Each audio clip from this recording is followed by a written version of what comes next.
สบายดีท่านผู้ชมในขณะนี้คืออยู่แขวงบุรีรัมย์ไซเดอร์นี่ที่เฮาแนมเห็นในขณะนี้เฮากำลังมุ่งหน้าไปสู่นครหลวงเวียงจันทน์ก็เลยให้ท่านผู้ชมเบิ่งนำกันใส่ทางเลข13อันนี้คืออยู่แขวงบุรีรัมย์ไซนี่อันนี้คือน้ำคลองที่เฮาแนมเห็นนั้นบรรยากาศแคมทางว่ามันสวยสดงดงามแบบใดก็ให้ท่านผู้ชมเบิ่งนำกันเด้ออันนี้คือบรรยากาศแขวงบุรีรัมย์ไซนี่อันนี้คือเขาสิปลูกหมากสาลีปลูกหมากแตงหมากถั่วในยามนี้ท่านผู้ชมเพราะว่าเป็นเกษตรกรรม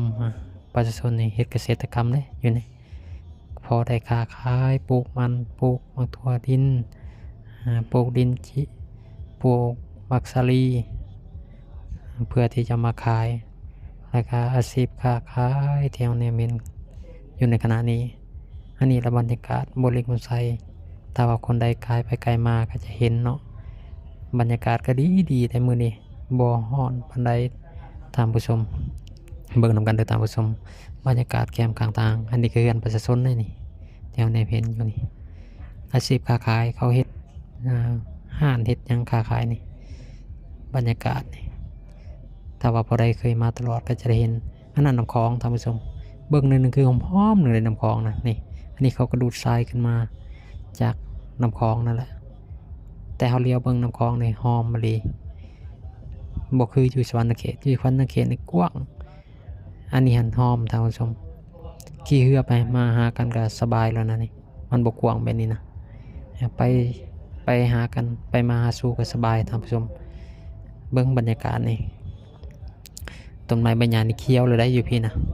แต่อยู่สวรรณเขตนี่ยังบ่เขียวเขานี่ฝนตกบอกไงฝนตกแบบสม่ำเสมอนะอยู่เขตนี่อุดมสมบูรณ์ท่านผู้ชมแดดนี่ก็อ่อนบ่แห้งบันไดพออยู่พอไปพอมาอยู่แข่งสวรรค์อยู่แข่งบุรีรัมย์ไซนี่เห็นบ่อน้ำคลองกับท่านผู้ชมเบิ่งก็หอมนี่เห็นบ่แคมข้างทางนี่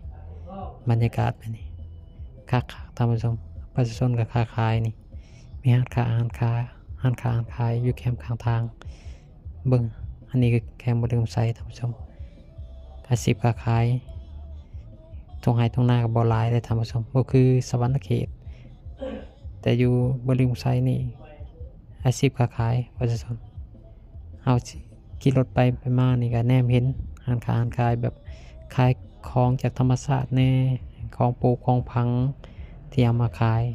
ให้ประชาชนสัญจรไปมาสามารถซื้อเป็นของฝากของต้อนได้ท่านผู้ชม